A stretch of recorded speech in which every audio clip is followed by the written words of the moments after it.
pertama, di sini saya akan membahas sedikit apa sih yang dimaksud dengan Nusantara dan Islam merangkul Nusantara. Baik, Assalamualaikum warahmatullahi wabarakatuh. Di sini kami kelompok 7 Peradaban Islam dan Islam Nusantara dengan materi tentang Islam merangkul Nusantara. Baik, untuk selanjutnya perkenalkan anggota dari kelompok kami.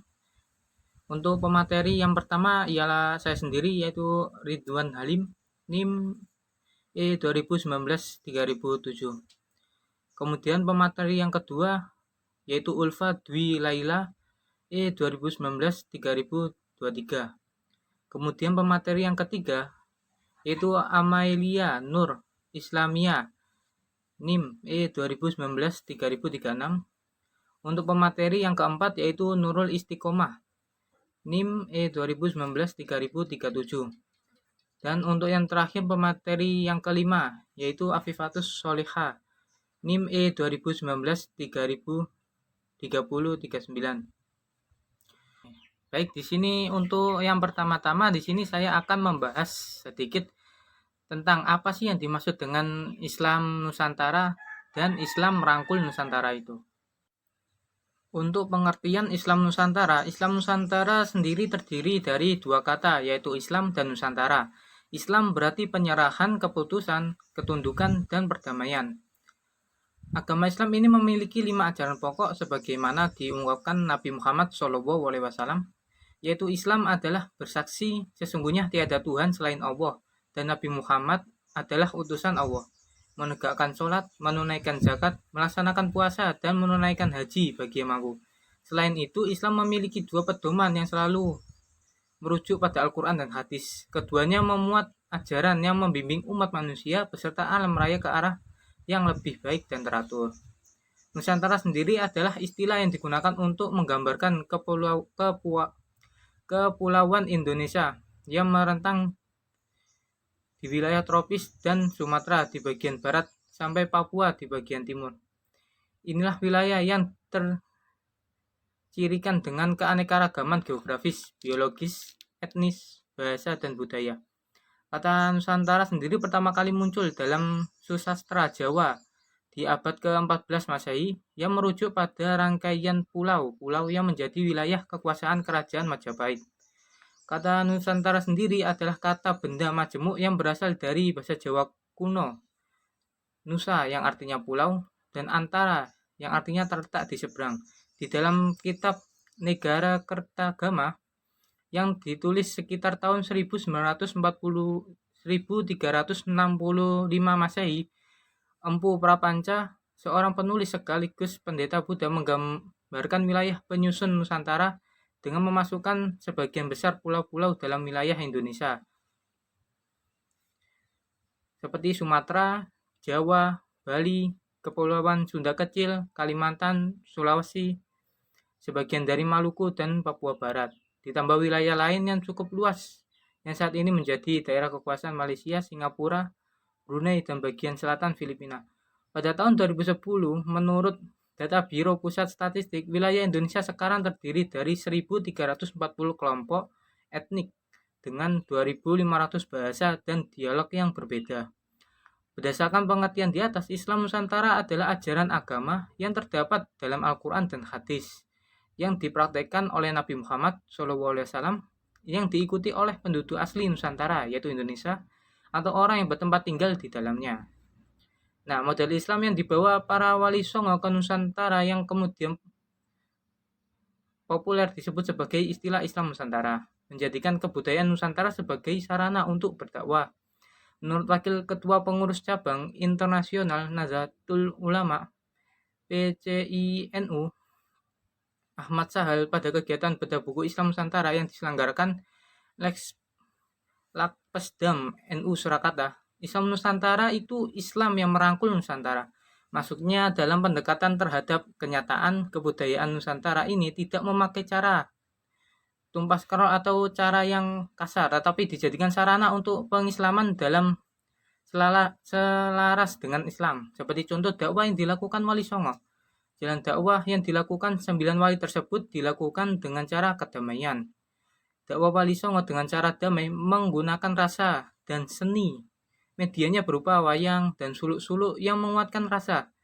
Kita harus memahami cara dakwah Wali Songo harus bertahap hingga komprehensif. Dakwah para wali itu merangkul, bukan memukul. Misalnya mereka yang suka selamatan, diajak selamatan terlebih dahulu, yang kemudian akan diisi dengan ritual Islam seperti membaca Al-Quran dan bersolat Nabi. Wayang juga begitu sama. Ada pesan tentang syahadat dan ajaran Islam di dalamnya. Jalan dakwah damai Wali Songo cukup strategis. Terbukti mereka mampu merangkul masyarakat saat itu dan masuk Islam.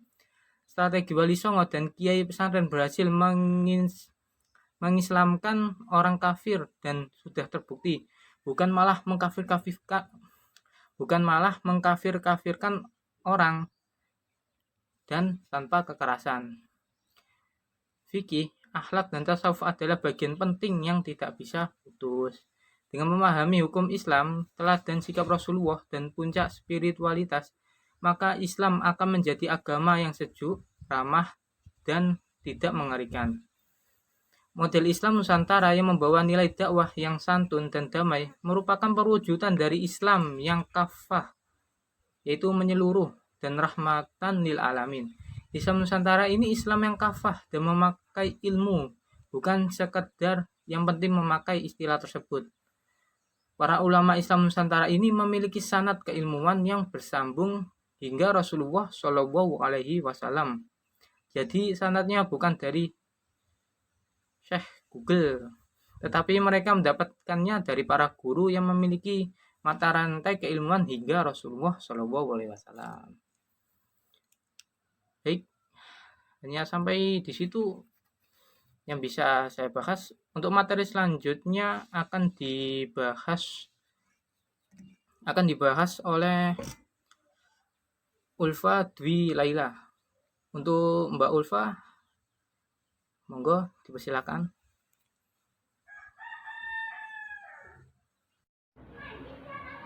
Baiklah, materi selanjutnya yaitu tentang Islam yang terus belajar. Di Nusantara, Islam datang sebagai tamu. Mengapa dikatakan demikian? Karena Islam di Nusantara menunjukkan karakter yang sangat berbeda dengan Islam yang ada di daerah lainnya. Seperti di kawasan yang didominasi oleh Islam klasik, seperti di daerah Timur Tengah, Afrika Utara, Persia, dan kawasan Turki, serta daerah di beberapa wilayah Asia.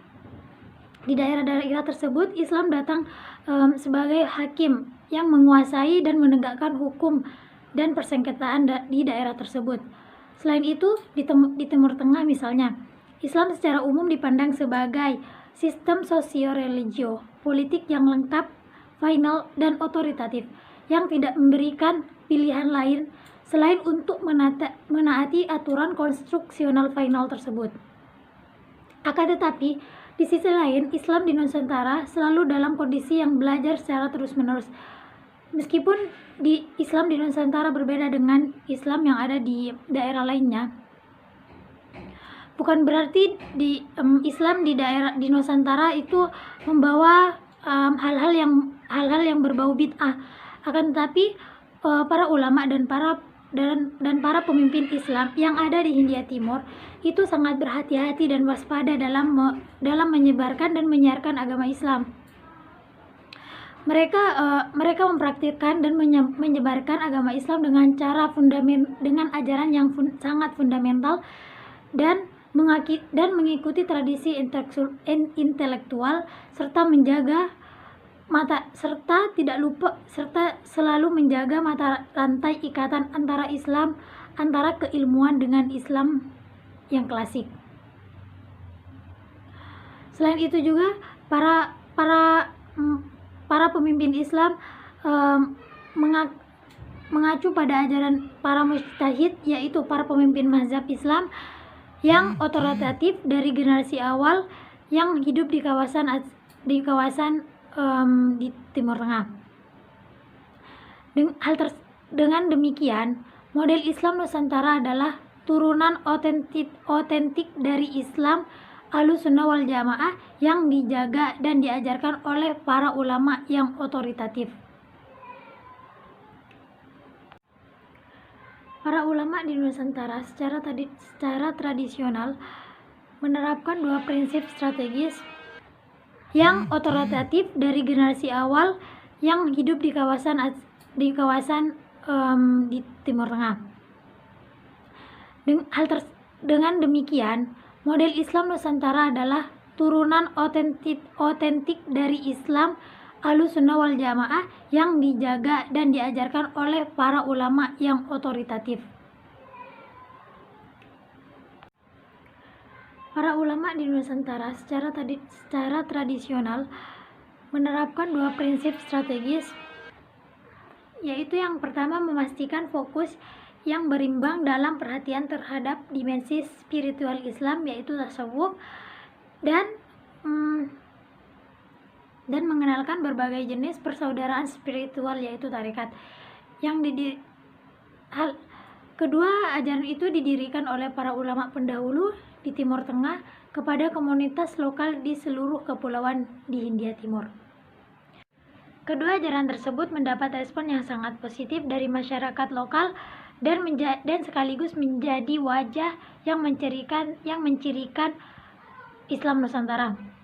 Faktanya, ajaran tersebut menjadi daya tarik utama bagi masyarakat lokal karena menurut mereka ajaran tersebut sejalan dengan tradisi mistik yang mendominasi di daerah tersebut. Selanjutnya, strategi yang kedua adalah menempatkan Islam sebagai penduduk yang setara dalam masyarakat yang sangat plural, alih-alih sebagai penduduk khusus atau pembawa kekerasan atau sebagai ideologi suprematif. Para ulama meyakini bahwa urusan publik semestinya ditangani atas dasar kerelaan semua pihak yang terlibat.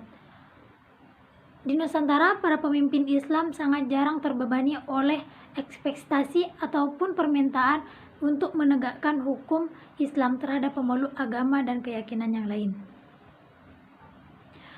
Pendekatan hukum Islam seperti inilah yang menjadi dasar bagi ulama Nusantara untuk menerima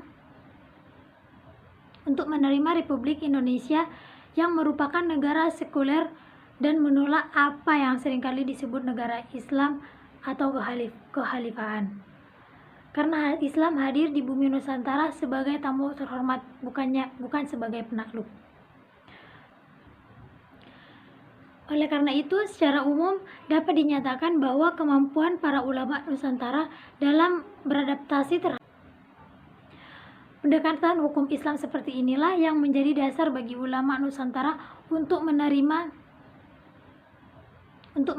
Republik Indonesia yang merupakan negara sekuler dan menolak apa yang seringkali disebut negara Islam atau kekhalifahan. Karena Islam hadir di bumi Nusantara sebagai tamu terhormat, bukan sebagai penakluk. Oleh karena itu, secara umum dapat dinyatakan bahwa kemampuan para ulama Nusantara dalam beradaptasi terhadap realitas sosial, yaitu tanpa mengabaikan kepatuhan mereka terhadap syariat yang sudah berakar, yang faktanya mereka telah menguasai dan memumpuni dalam bidang syariat, tidak hanya dalam bidang syariat tetapi juga dalam kumpulan hukum-hukum yang harus didasarkan kepada petunjuk Tuhan. Akan tetapi, Islam juga mengajarkan bahwa Tuhan memberi petunjuk bukan untuk dirinya sendiri, melainkan untuk kebaikan manusia. Karena itulah, apapun yang baik untuk kemanusiaan adalah sejalan dengan tujuan Tuhan dan tentunya berdasarkan tujuan syariat itu sendiri. Assalamualaikum warahmatullahi wabarakatuh. Perkenalkan, nama saya Fifatus Soleha. NIM E2019-3039. Nah, di sini saya akan menjelaskan tentang konsep belajar dalam perspektif Islam. Nah, konsep belajar dalam Islam bukan hanya untuk memenuhi kebutuhan dan perkembangan rasional saja, tetapi harus meliputi seluruh kebutuhan jasmani dan rohani secara seimbang. Nah, tidak melihat unsur-unsur psikologisnya secara dikotomis. Nah, konsep inilah yang sebenarnya melahirkan fikir dan zikir menjadi satu arah dan menempatkan manusia sesuai dengan harkat dan martabat manusia, baik secara individu maupun secara sosial. Nah, sehingga tujuan belajar yaitu untuk menempatkan manusia pada posisi yang paling mulia. Nah, manusia sejak lahir memiliki fitrah, yaitu potensi-potensi yang harus senantiasa dikembangkan. Nah, dengan proses belajar ini yaitu belajar merupakan media utama untuk mengembangkannya. Nah, Islam telah menjelaskan secara rinci dan operasional mengenai proses belajar, pemahaman dan pengetahuan, proses kerja, sistem memori akal, dan proses penguasaan pengetahuan dan keterampilan. Nah, Al-Quran hanya memberikan indikasi-indikasi yang sekiranya bisa menjelaskan tentang ketiga proses tersebut. Nah, Islam memberikan penekanan pada signifikasi fungsi kognitif, aspek akliyah dan sensori indra-indra sebagai alat penting untuk belajar dengan sangat jelas. Nah, ada beberapa kata kunci yang termaktub dalam Al-Quran, yaitu yaqilun, yatafakkarun, yubsirun, dan yasmaun. Nah, dalam beberapa ayat Al-Quran yang secara implisit ataupun implisit mewajibkan orang untuk belajar agar memperoleh ilmu pengetahuan, sebagaimana firman Allah Subhanahu wa taala yang artinya, katakanlah, apakah sama orang-orang yang mengetahui dan orang-orang yang tidak mengetahui? Sesungguhnya orang-orang yang berakallah yang mampu menerima pelajaran. Nah, proses belajar tentunya dilaksanakan melalui proses kognitif, tahapan-tahapan yang bersifat akliyah. Dalam hal ini, sistem memori sensori atau indera-indera baik jangka panjang maupun jangka pendek sangat berperan aktif dalam menentukan keberhasilan maupun kegagalan seseorang dalam meraih pengetahuan. Sebagaimana seperti ungkapan di bawah ini, akal, budi, dan pengetahuan laksana jiwa dan raga. Tanpa raga, jiwa menjadi kosong belaka, kecuali hanya berupa angin hampa. Tanpa jiwa, raga hanyalah kerangka tulang tanpa perasaan. Akal, budi tanpa pengetahuan adalah laksana tanah yang tidak diolah, atau laksana raga mau manusia yang kekurangan makan. Nah, agar manusia tidak akalnya maupun jiwa raganya, maka perlu adanya pengisian melalui belajar. Manusia lahir dalam keadaan kosong, maka Allah Subhanahu wa taala memberikan bekal potensi yang bersifat jasmaninya untuk belajar dengan mengembangkan ilmu pengetahuan dan teknologi untuk kemaslahatan manusia.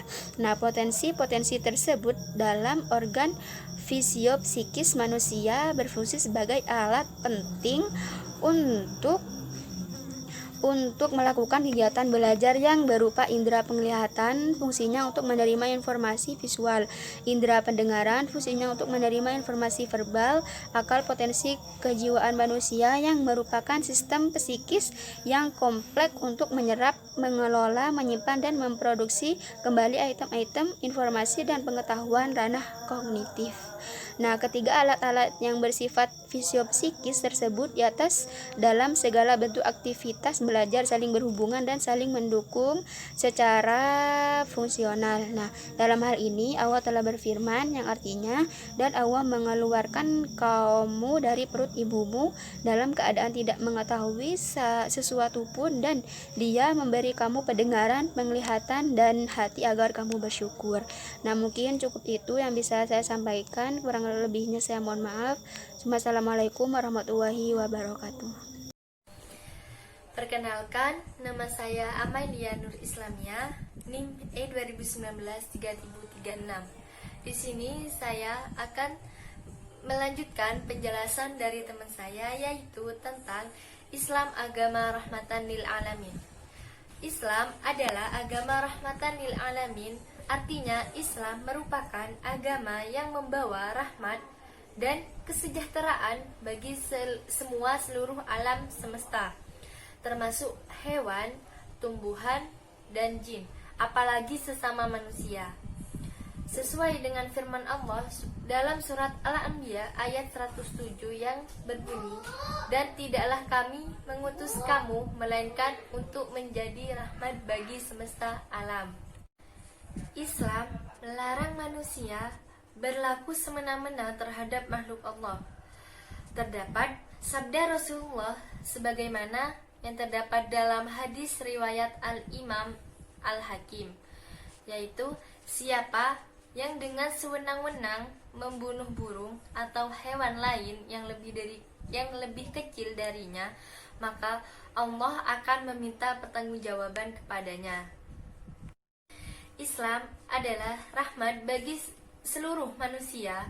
Rahmat sendiri artinya kelembutan yang terpadu dengan rasa iba, atau dengan kata lain, rahmat dapat diartikan dengan kasih sayang. Implementasi rahmat bagi semesta alam sudah meluas hampir ke penjuru dunia. Secara etimologis, Islam berarti damai, sedangkan rahmatan lil alamin berarti kasih sayang bagi semesta alam.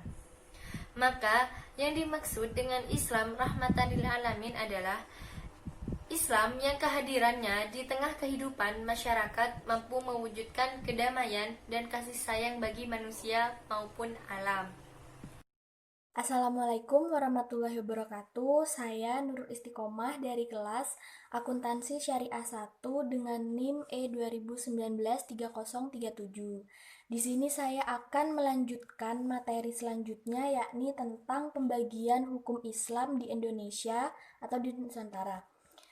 Nah, di sini hukum Islam diyakini sebagai peraturan yang disyariatkan kepada manusia yang mukallaf, baik secara eksplisit dijelaskan dalam Al-Quran dan hadis, maupun hasil dari interpretasi ataupun ijtihad manusia yang berdasarkan kepada kedua sumber tersebut.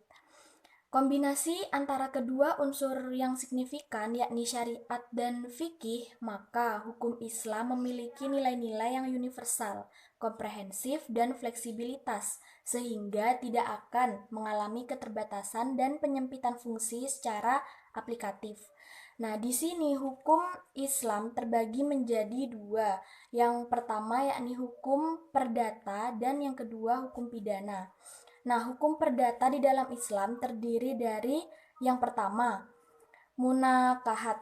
Nah, munakahat ini mengatur segala sesuatu yang berhubungan dengan persoalan perkawinan, perceraian, dan akibat hingga kepada hukumnya. Lalu yang kedua yakni wiratsah atau faraid. Nah, di sini wiratsah atau faraid sendiri mengatur tentang masalah-masalah yang menyangkut pewaris, ahli waris, harta waris, dan pembagian harta warisan itu sendiri. Lalu yang ketiga yakni muamalat. Muamalat ini khusus mengatur masalah kebendaan seperti jual beli, sewa menyewa, pinjam meminjam, dan perserikatan. Nah, lalu hukum pidana di dalam Islam yakni terdiri dari 4. Yang pertama, jinayat. Jinayat ini mengatur tentang perbuatan-perbuatan yang diancam dengan hukuman, baik itu dalam jarimah hudud maupun jarimah takzir. Lalu yang kedua ada al-ahkam al-sultaniyah. Nah, di sini mengatur hubungan ketatanegaraan seperti kepala negara, pemerintahan, angkatan bersenjata, dan pajak. Lalu yang ketiga yakni syiar. Nah, syiar di sini mengatur urusan peperangan dan perdamaian, hubungan antara pemeluk agama dan negara lain, seperti itu. Lalu yang keempat yakni muhasamat. Nah, muhasamat ini mengatur soal peradilan, kehakiman, dan hukum acara, seperti itu. Demikian penjelasan dari saya. Kurang lebihnya mohon maaf. Wassalamualaikum warahmatullahi wabarakatuh.